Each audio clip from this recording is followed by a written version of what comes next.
Something had been tracking them down, wanting to finish them off.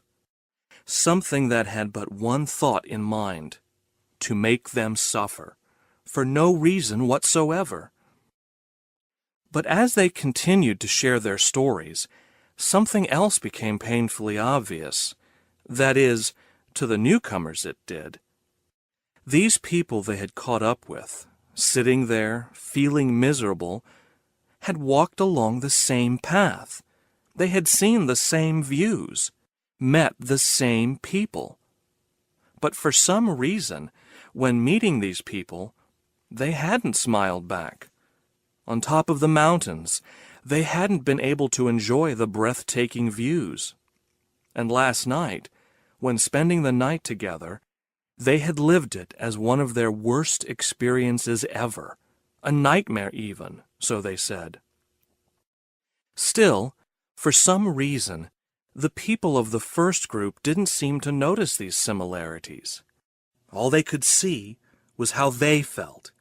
All they could see was their own so-called misery. "And to say we've been so unlucky, it's just unfair," the weenie cried. "Idiots! Too stupid to see what is really awaiting them," said the cranky one as he kicked a rock. "What's the use?" said the third one. "Life is just unfair." "No, none of them saw," said the wizard, as he finished telling the story.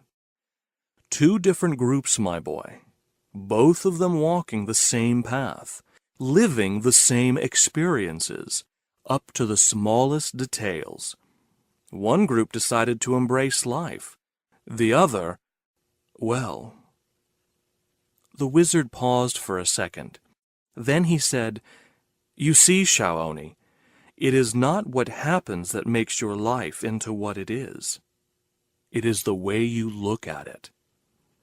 Now that you know, tell me, Shaoni, which group would you rather be a part of?"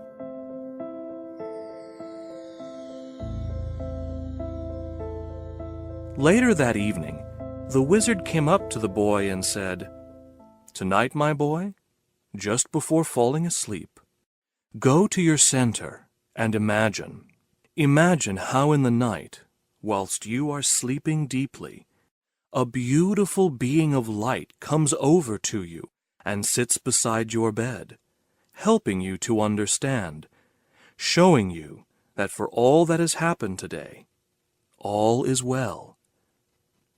"Is that all?" Shaoni asked. "That, my boy," the wizard replied, "will guarantee you a place in the newcomers group."